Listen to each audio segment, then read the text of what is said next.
Dzień dobry, dobry wieczór. Z tej strony Uba, Żaneta. Witam Was bardzo serdecznie na moim kanale. Jak widzicie, dzisiaj w naszym odcinku mamy gościa specjalnego, Nir. Dzień dobry. I dlaczego Nir jest tutaj ze mną? Pytaliście mnie wielokrotnie, czy zrobię Q&A na moim kanale i pomyślałam sobie, że zrobię, ale dużo ciekawsze będzie Q&A z Nirem, dlatego że mieliście bardzo dużo pytań na temat Izraela i wydaje mi się, że dla Was ciekawszą rzeczą będzie to, żeby prawdziwy Izraelczyk odpowiedział Wam na Wasze pytanie. Co do Q&A ze mną, ten odcinek też się pojawi, więc jeżeli macie jakiekolwiek pytania na ten temat, zostawcie je w komentarzach na dole, zaczynając od Q&A Żaneta i postaram się nagrać taki odcinek w nadchodzących tygodniach. Formuła dzisiejszego odcinka będzie taka. Ja będę Nirowi zadawać pytania, które zadaliście na Instagramie i na YouTubie i Nir na te pytania będzie Wam odpowiadał. Nir będzie odpowiadał po angielsku, bo niestety polskiego nie zna, ale dla tych, którzy potrzebują trochę pomocy z angielskim, będziecie mieć napisy na filmie po polsku, także nie bójcie się, wszystko będzie zrozumiałe. My name is Nir. I'm sorry I don't speak Polish. I live in Israel all of my life. I was born and raised in Israel. I would be happy to give information about what Israelis are thinking in general, of course, and what's going on in Israel. So I would be happy to share that information, and thank you for your questions. Okej, zaczynamy więc od pierwszego pytania. Ada K. zapytała, jakie podejście do osadnictwa na zachodnim brzegu oraz do braku obowiązku służby dla ortodoksyjnych, często wielodzietnych rodzin mają młodzi Izraelczycy? Pozdrawiam. Hi Ada. Regarding the first question, what do young Israelis think about the settlements?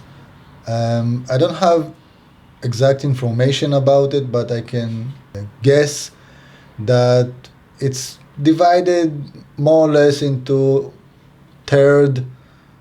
Young Israelis support the settlements. I think about third objecting this, and I bet the other third just doesn't have any opinion and doesn't really care. Of course, this issue is in the heart of the Israeli conflict. And this is the big question that divides between what is called right and left in Israel, more or less. Do you support the settlements or are you against the settlement? So regarding the young people, I believe it's reflecting more or less the general population.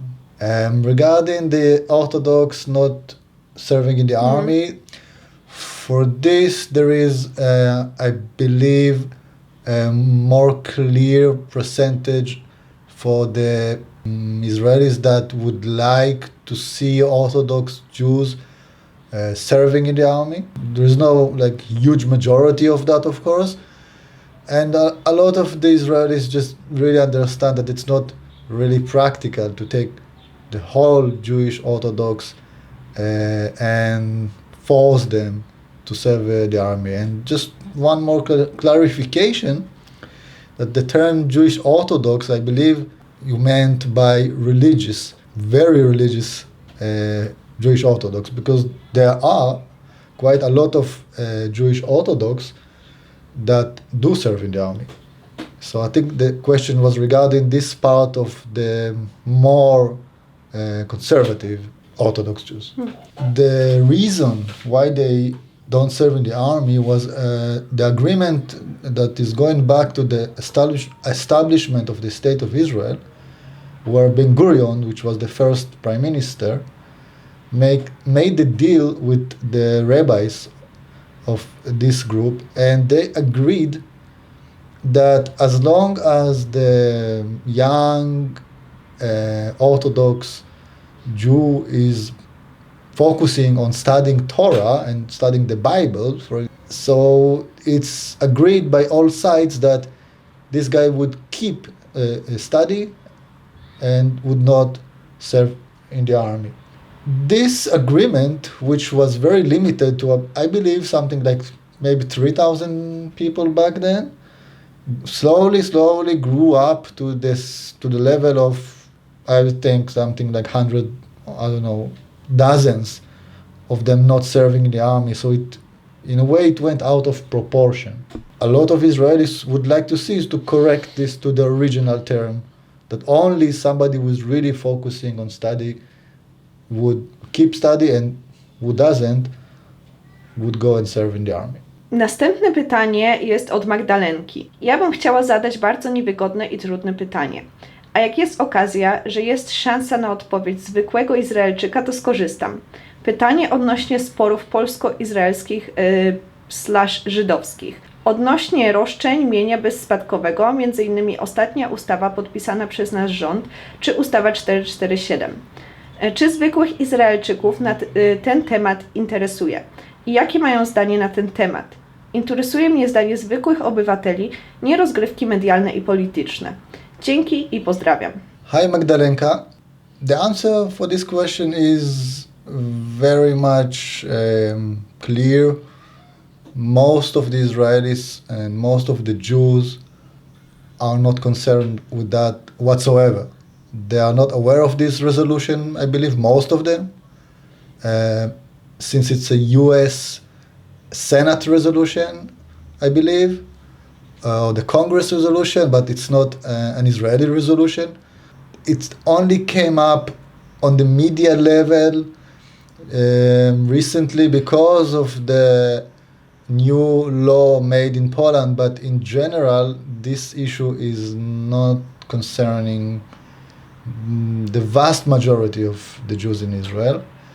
There is a small portion that of Jews that came from their origin of them is from Poland, and they do have some properties, but this is very, very small number, and it's not in the media and not in the general public debate.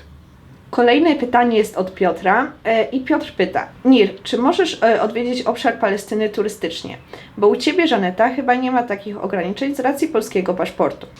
Hi Piotr.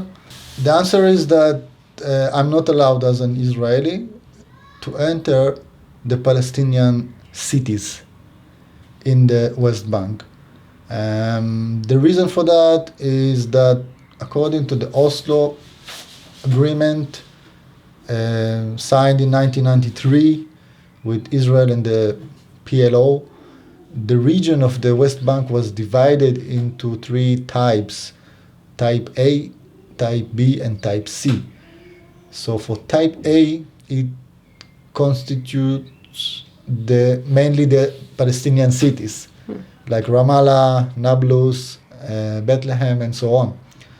And the decision made by the Israeli law, let's say, is to forbid the Israelis to enter the A type, which means the Palestinian cities, out of security concerns, because there were some cases, even not a lot, but there were, that some Israelis went inside the Palestinian cities and they got killed, unfortunately.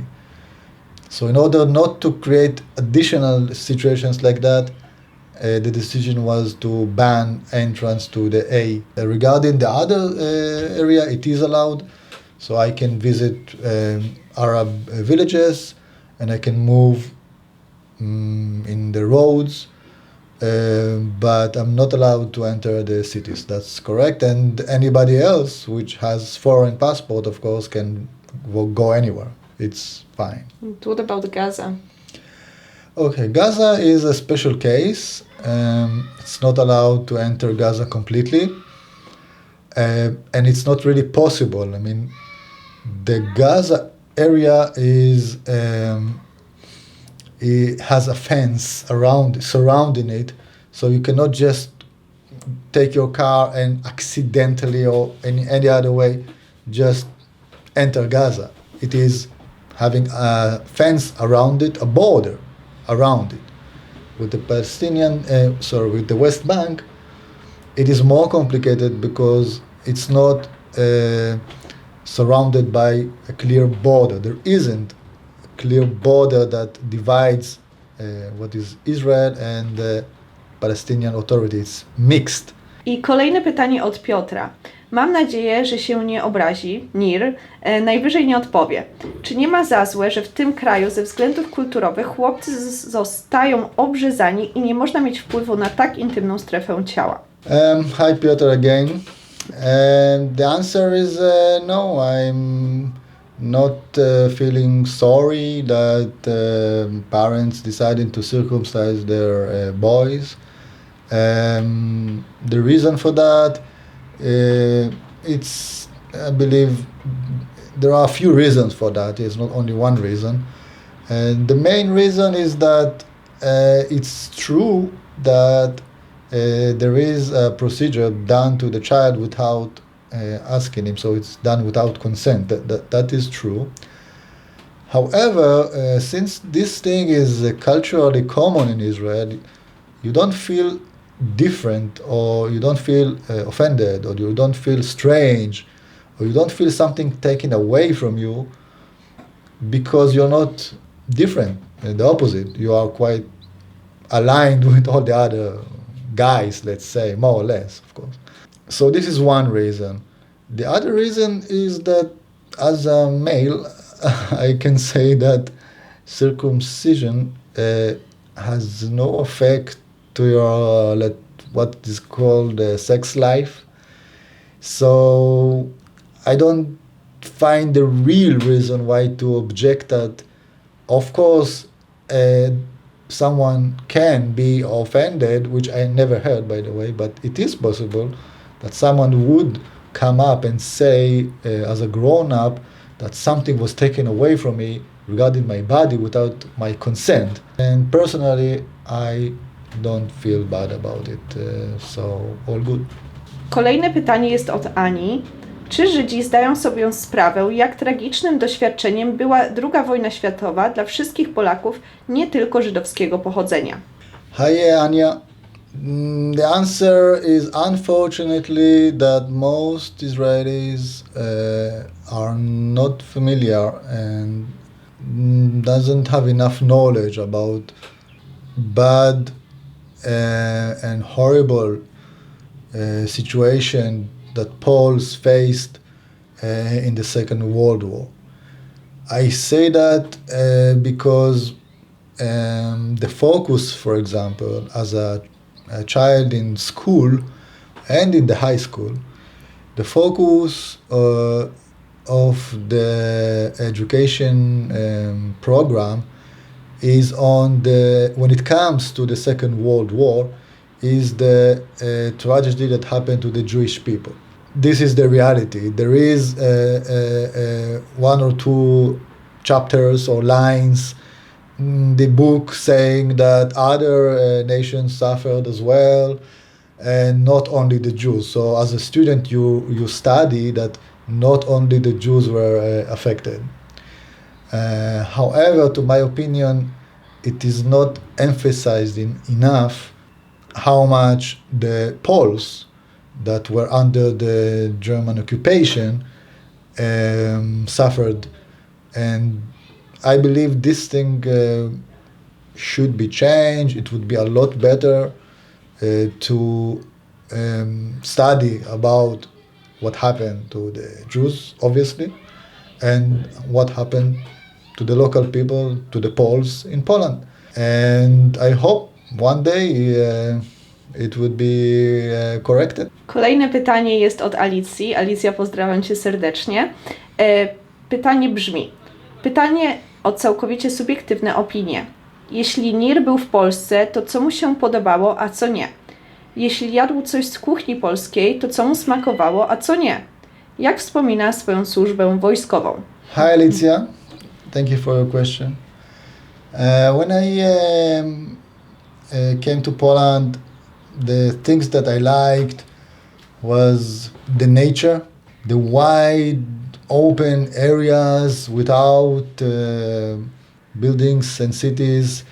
And as an Israeli, this thing is not so common because we live in the center of Israel and it's all full of blocks of flats and roads and concrete.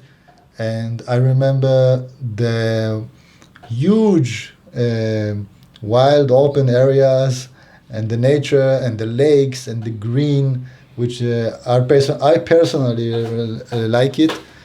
And so to see a lot of rivers, for me, it is maybe for European is not impressive, but for Israeli it is. We don't have rivers. We have just one tiny river in Israel. It's a and canal.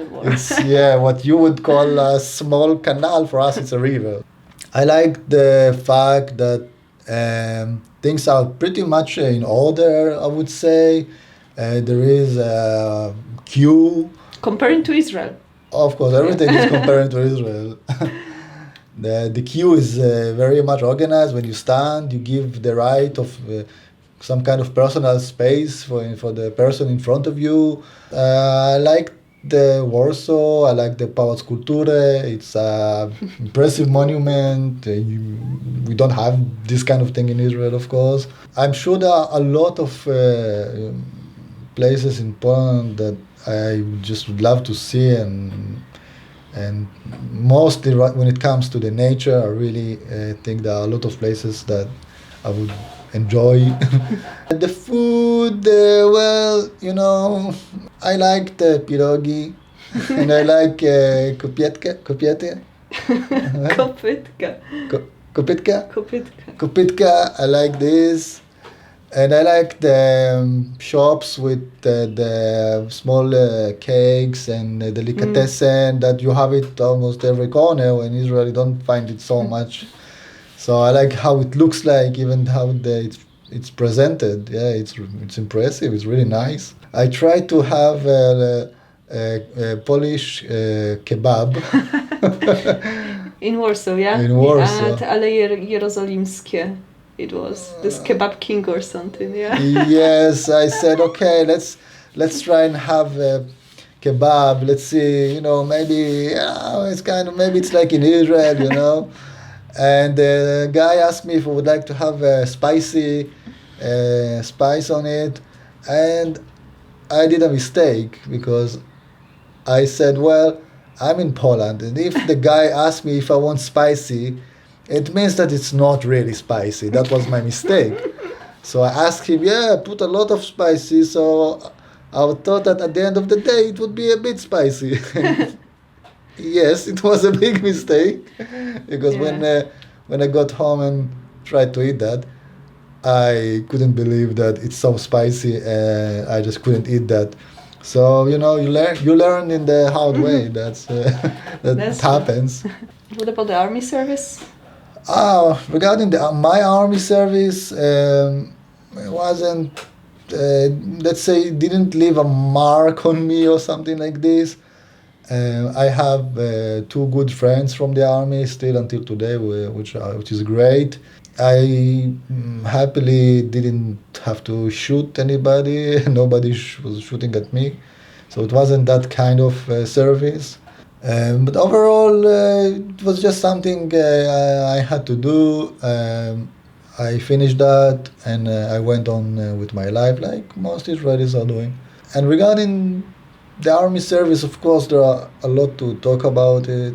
Few angles. I will not get into that. I just want to mention that for the Israelis, one aspect of serving in the army is actually acquiring friends for life. And this is something which I believe is very special to Israel, because these friendships and the bond that is happening during military service, there is nothing else that you can compare it. The similar thing, which of course not the same, but just to make it more clear, is when you are in a football team as a young person and you grow up and spend few years in this team, then you get some kind of bonding because of the exercises and because you need to win and to fight, or not to fight, you need to play against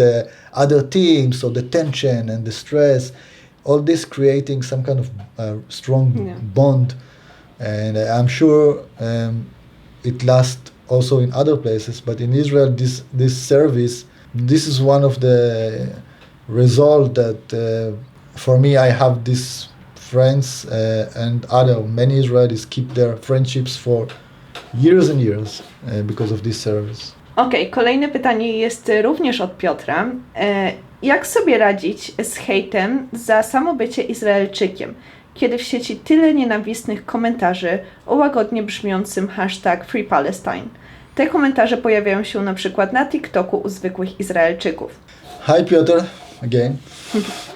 Personally, I'm not much into social networks. I don't have Facebook, I don't have TikTok, Insta. I don't have Insta, so I don't see these comments, but I'm pretty much aware of what you're talking about. I believe that it's really a personal thing for each Israeli. Some of them would fight against that and reply and comment and would try to justify Israel. Some of them would say, yes, Israel have a lot to improve and we need to make the Palestinians' life better, and it's our responsibility as well as Israelis. So I can't say from my own experience because I'm not exposed to these comments. However, I can take this question to a different dimension of Israeli going abroad.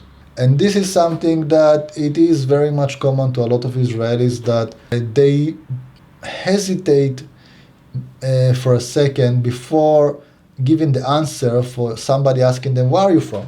Some of them are saying, I'm from Israel, like me. I say, I'm from Israel.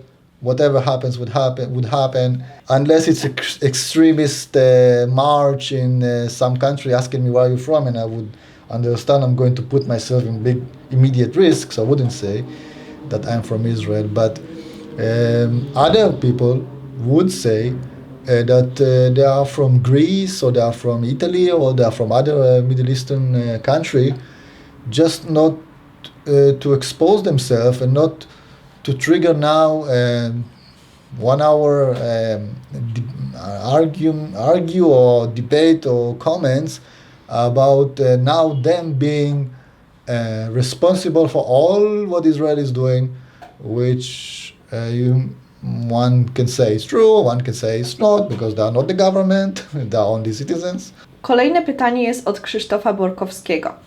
Okej, to dlaczego Izrael oddzielił strefę Gazy od reszty świata? Dlaczego ludzie są tam zamknięci jak w izolatce? Notorycznie mają ograniczony prąd, internet. O co w tym chodzi po prostu? Bez urazy oczywiście. Mówimy prosto z mostu. Hi, Krzysztof. Thank you for this question. It is actually a very big question. And I was wondering how to answer that in this time frame that we have and in this platform. Because to give a comprehensive answer, it would require a lot of time and a lot of details, which I'm not sure this is the time and place. However, I would like to give some answer to this question. And I can say the following. It's true that I believe in 2006, if I'm not mistaken, Israel put closure on Gaza Sea. Since then, it's not allowed for ship to bring commodities into Gaza. So the whole transportation of all the supplies and all the things are done through the border control. And it's true also that there are often a lot of electricity cuts done by Israel, because Gaza is getting the electricity from Israel. So regarding these facts, it is true, and it's very unfortunate, because it makes the life of the people in Gaza very tough. However, it also worth mentioning that in Gaza the regime is Hamas. So the local, let's say, government of Gaza is run by Hamas organization, which is a very extreme form of Islamic group that's sworn to destroy Israel. It's not my opinion, it is publicly the Hamas opinion. The government of Israel is not really happy about that. In addition, didn't take any strategic plan how to solve the conflict between Israel and Palestinians, or Israel and the Palestinian Authority that currently running in two places, one in the West Bank and one in Gaza. So it is a stalemate, I would say, that currently, and unfortunately, I don't see any breakthrough, because in both sides, as the way, this is my personal opinion, of course, in both sides, there is no willingness to peacefully solve the problem or to mitigate it to the level that both sides would feel safe. I'm not representing anybody but myself, and I believe that this situation should be changed in the way that both sides would actually benefit from a peaceful resolution. And as you will know, for this needs two sides. Currently, I don't see in any side willingness to make a big step, a genuine step, not for the next few months, but for the long run, to solve the problem. So the result is that there are hostile activities from Gaza against innocent Israelis, and there are hostile activities of the Israeli army against Hamas targets that, in addition, causing to non-involved people to get hurt, including everybody that is not armed and not related to the military fights. The only solution for this would come by both sides agreeing that they take another course, and until this would be decided by both sides, I don't see a change at the moment, unfortunately. Teraz mamy pytanie na rozluźnienie od pożeracza kofeiny. Nir, why pottery? Why pottery? Just because I love dealing with material. I love to create pots. I love to make things with my hands. And it happened to be that I'm also not very bad at it, so I'm happy to spend my time. For me, it's very relaxing. And it's a therapy for me, doing pottery. So this is why I make it. I Nir robi bardzo fajną ceramikę. W opisie na dole wrzucę Wam link do jego strony na Etsy, więc jeżeli będziecie chcieli sobie coś zobaczyć, to zobaczcie na stronę, może coś Wam się spodoba. Reklama. Etsy. Etsy, dobrze. Konga pyta się: ja mam pytanie dla Was obojga. Jak się poznaliście? Pozdrawiam serdecznie. Konga, na to pytanie odpowiem w Q&A, który nagram osobiście, bo Nir chciał się w tym Q&A skupić bardziej na sprawach izraelskich, więc niedbawem pojawi się ten film, jeżeli będziecie zadawać mi pytania w komentarzach, i również na to pytanie odpowiem. Piotr po raz kolejny pyta się: mogę jeszcze zapytać, jak to jest z tymi Izraelczykami, którzy wyjeżdżają na przykład do Berlina, bo mają dość wysokich cen w Izraelu? Hi Piotr, again.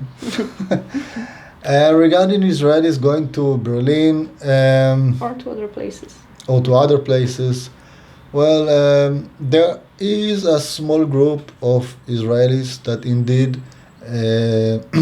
left Israel or going from Israel to places like Berlin or other Western European or the US. Most likely these Israelis are either have European passport or US American passport, so they physically can go and live and work in other places. Most of them are coming back to Israel, and I was reading some research that this phenomena is still under observation because it's relatively new. It started, I believe, in 2012 or something like this, where there was a big protest in Israel regarding the high price rates of housing and of food.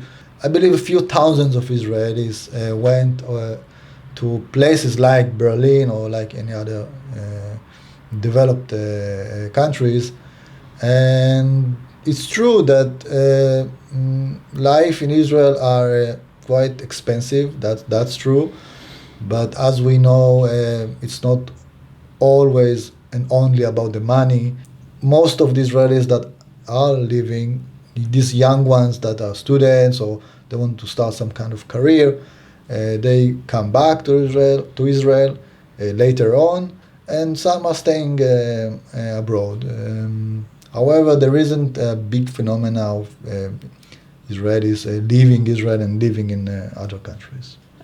Krzysztof Borkowski zadaje kolejne pytanie. Ponoć Izraelczycy nie uznają Jezusa i Matki Boskiej. Dlaczego? Widziałem reportaże, że Jezus to zwykły człowiek, tak jak normalni ludzie. I jaka jest odpowiedź kolegi? Pozdrawiam serdecznie. Hi Krzysztof. Well, regarding Holy Mary and Jesus, the answer for that is that as most of the Israelis are Jews, they were educated that Jesus and Holy Mary are not religious figures for them as Jews. They are very important and religious figures for other religions, as Christianity, obviously. But for the Jews, Holy Mary and Jesus are figures that were in history very important ones and influenced the whole humanity, that's for sure. But it's a matter of belief. So if you are a Christian, you recognize both of them as holy. And if you are not Christian, you recognize both of them as very important or significant, of course, but there is no religious aspect to it. There is historical aspect to it. It's also worth mentioning that there are Christians in Israel. Oh yeah, of course. There are Christians in Israel. The population of Israel is composed of 80% Jews and 20% Arabs, more or less.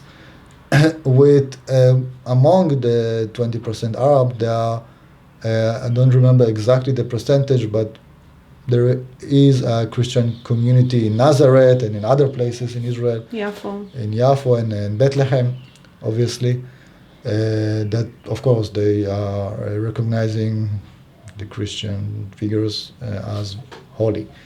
Okej, i teraz ostatni użytkownik, który zadał nam pytania. Są to dwa pytania, więc najpierw odpowiemy na pierwsze, potem na drugie i pytania są od Kariny. Czy to prawda, że Izraelczycy flirtują często z innymi osobami, pomimo że są już z kimś w związku? Hi Karina.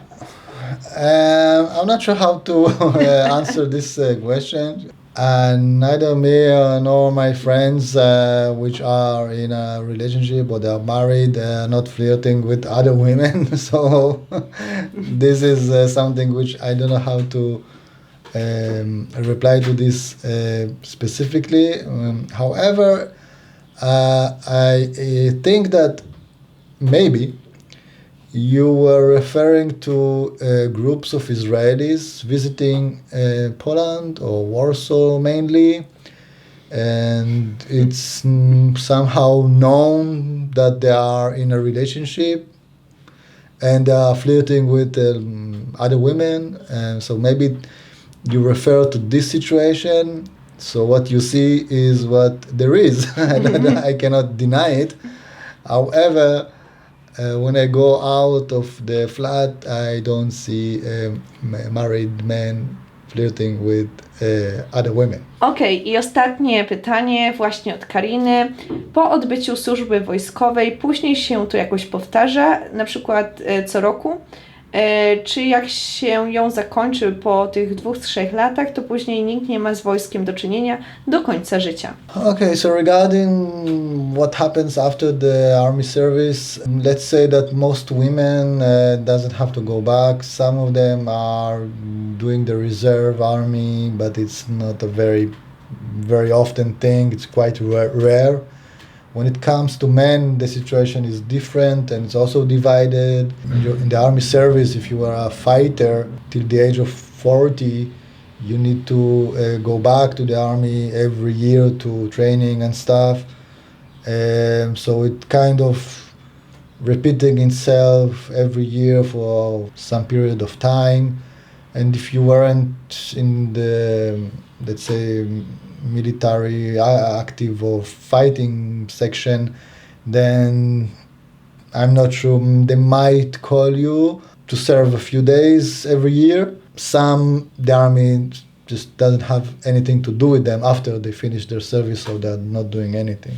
Some people volunteer after the age of 40 to go few days a year back to the army, mostly for training. Okej, to było nasze ostatnie pytanie. Mamy jeszcze coś do dodania na sam koniec. Yeah, one last thing. There were a few questions that we didn't answer with very specific reason, which were against any kind and form of hate.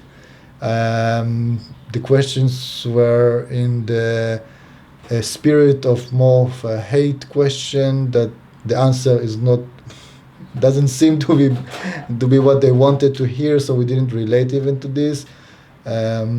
In the future, I would love to answer other questions that some of you have for Israelis, what's going on there, Jews, Muslims in Israel, and I would try to answer the best I can, of course, but all in the manner of respect and not hate speech. And thank you. Dokładnie, więc pomimo tego, że napisałam, że odpowiemy nawet na Wasze najtrudniejsze pytania, cały czas chciałabym zaznaczyć, że pytania mogą być trudne, ale jeżeli je zadajecie, musicie przyjść z szacunkiem do osoby, która będzie na te pytania odpowiadać. Jeżeli NIR chciał poświęcić swój czas, żeby odpowiedzieć i wyjaśnić niektóre kwestie, oczekiwałabym, żeby pytania były zadane w sposób, który nie jest po prostu hejtem. Niektóre pytania były właśnie takie.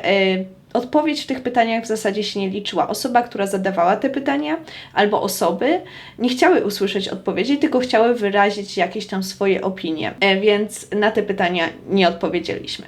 Ale jeżeli chcielibyście, żeby NIR jeszcze raz pojawił się u mnie na kanale i odpowiedział na Wasze dodatkowe pytania, które nie pojawiły się w dzisiejszym filmie, dajcie znać w komentarzach na dole. Wpiszcie Q&A NIR i napiszcie pytanie po polsku albo po angielsku, jak Wam wygodnie, i postaramy się jeszcze raz taki odcinek nakręcić. Przypomnę jeszcze, że możecie zadawać pytania do mnie. Wpiszcie Q&A Żaneta i ja też takie personalne Q&A zrobię w nadchodzących tygodniach. Dzisiaj bardzo, bardzo dziękuję Wam oczywiście za uwagę i za wysłuchanie Nira, naszego gościa specjalnego. Jeżeli ten film Wam się spodobał, bardzo proszę, kliknijcie łapkę w górę, udostępnijcie ten film w Waszych social mediach oraz subskrybujcie mój kanał klikając w dzwoneczek. Dzięki temu nie przegapicie żadnego nowego filmu, który pojawi się na moim kanale. Możecie mnie również odwiedzić na moich innych social mediach. Jestem na Facebooku i na Instagramie, gdzie możecie mnie spotkać niemal codziennie. Na dzisiaj Wam dziękujemy i do zobaczenia w kolejnym filmie. Dziękuję bardzo. Dziękuję i pa! Bye bye.